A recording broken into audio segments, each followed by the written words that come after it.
ازيكم يا فنانين، اخباركم عاملين ايه؟ معاكم مازن العجوز. فيديو النهارده ان شاء الله هنشرح مع بعض ازاي ممكن نعمل الميداليه او العلاقه اللي هي بتاعت الميداليات بطريقه تكون سهله وبسيطه.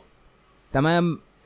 هي فكرتها سهله ويعتبر مشروحه بكذا طريقه برضو على القناه، او يعني حاجات مشابهه كلها نفس الافكار في الاول وفي الاخر. تمام. في البدايه انت عشان تحول الصوره للاشكال الكرتونيه والحاجات اللي انت بتشوفها دي، بتحتاج انك ترفع الصوره على شات جي بي تي. تمام. هترفع الصوره وهتلاقي البرومت اللي انت تكتبه هتلاقيه موجود تحت في الديسكربشن او في اول كومنت. هتاخد كوبي، تحط الصوره، تكتب عليها نفس الكلمتين، هتلاقي الصوره نزلت معاك بالمنظر ده. تمام، بالمنظر اللي انت شايفه. انا دلوقتي عندي مثلا الصوره اهي والدنيا تمام. هاجي اعملها وليكن هشوف بقى انت عايز تعملها شكل مربع، شكل مدور، شوف اللي يعجبك. انا هخليها على سبيل المثال شكل مدور بالمنظر ده كده. تمام. اول حاجه بعملها انا طبعا باجي واخد جزء من الخلفيه مع الصوره بتاعتي، ماشي، وبعد كده بضغط على شيفت، و يعني طبعا حاليا محدد الدايره، بضغط على شيفت ومحدد الخلفيه معاك، وبتيجي ظاهر لك القائمه اللي فوق دي، تختار على انترسكت.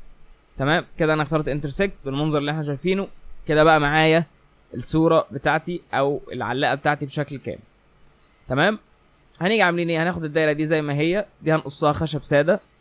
تمام، دي اللي هتبقى الظهريه، خليها لك سودا مثلا بحيث تبقى ايه، مترجم معاك الكلام. نرجع لدي تاني وهنبدا ان احنا ناخد منها الجزئيه دي. تمام. فهنعمل الموضوع ده ازاي؟ هتجيب اداه البين تول، تمام، وتبدا انك تحدد. طب برضو في ملحوظه عشان برضو ما بقاش غفلت عنها، حته ان الميداليه تبقى طالعه لتحت، ما تبقاش جايه شطف كده. تتعمل ازاي؟ هي يعتبر بنفس الطريقه، بس خطوه بتسبق خطوه. تمام، هفهمك اللي اقصده دلوقتي او الخطوه اللي جايه. تمام. هبدا بقى باداه البين تول، وهبدا اللي انا احدد بالمنظر ده كده. ابدا اشوف يعني انا هحدد كده تحديد كروكي. تمام. الحته اللي احس انها مش هتظبط معايا بدوس مسطره والغي، وهقول لك ازاي تلم الدنيا دي كلها في الاخر بطريقه سهله. تمام، بالمنظر ده كده. وابدا اللي انا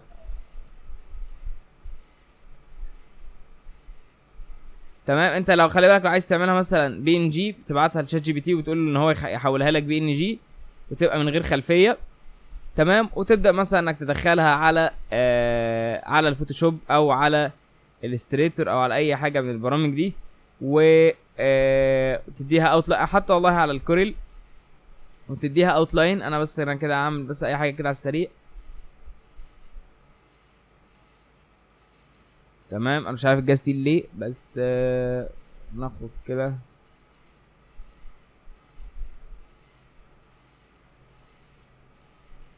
عشان بس وقت الفيديو ما يطولش معانا، انا هعمل اللي انا حددتها مظبوط.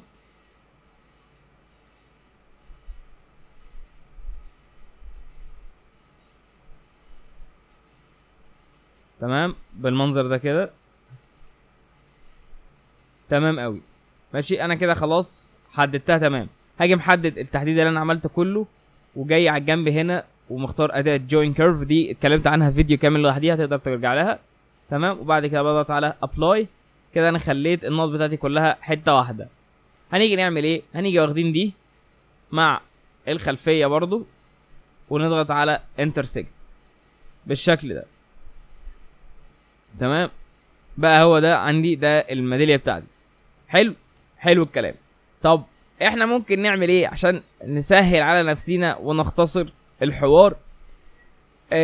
زي ما هي كده اهو، هنيجي قصينها، وزي ما هي كده هنيجي طابعينها. بمعنى ايه؟ بمعنى ان انا هاجي مثلا خلاص كده الفايل معايا تمام، هاجي واخد الدايره بتاعتي اللي هي الخارجيه، خليها هنا اوتلاين ونو فيل، محدد الدايره الخارجيه مع الثانيه بالمنظر ده كده بحيث انها تتقص.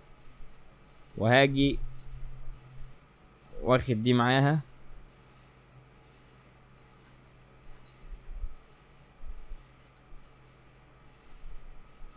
تمام، برضو بحيث ان هي تتقص.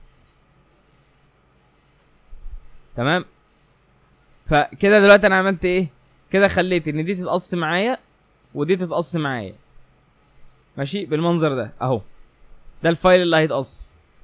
ممكن نعمل ايه؟ اخش هنا على الفيرتشوال سيجمنت ديليت وابدا اللي انا امسح الجزئيه اللي من تحت دي بالمنظر ده كده، بحيث تطلع معايا الميداليه نظيفه. هاجي طابع الفايل ده او طابع الورقه دي، وبعد ما اطبع اجي لازق عليها دي. ده لو هطبعها خشب او هعملها خشب سبليميشن يعني، فبنعملها بالطريقه دي. طب لو هتعملها مثلا فينيل مقلوب او هتعملها اكريليك او القصه دي ان شاء الله هحاول ان انا اعمل لها فيديو ازاي تعمل الميداليات اللي هي الاكريليك اللي اتعمل بالفينيل المقلوب. هي يعني انا ما عملتهاش بصراحه، فما اكدبش عليك مش هقدر افيدك قوي فيها، تمام.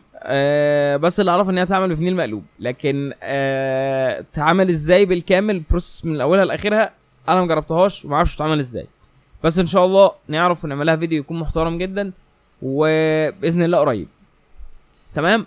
فانا خلاص كده هطبع الفايل ده، بعد ما اطبعه هاجي لازقه على دي، تمام. و اكبس الصوره بتاعتي، هتطلع معايا الصوره مظبوطه والدنيا تمام التمام. دي هتبقى الميداليه لوحدها ودي الخلفيه بتاعتها، وهنيجي لازقين الاتنين دول على الخشبه اللي احنا عملناها في الاول خالص، تمام كده.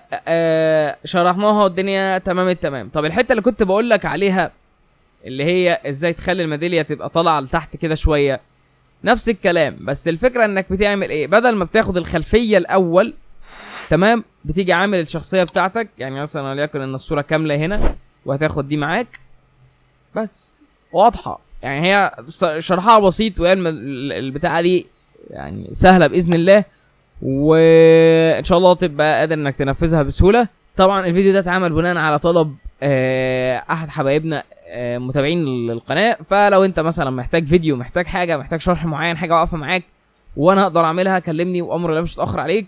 بس كده كان معاكم مازن العجوز، دمتم بخير وسلام عليكم.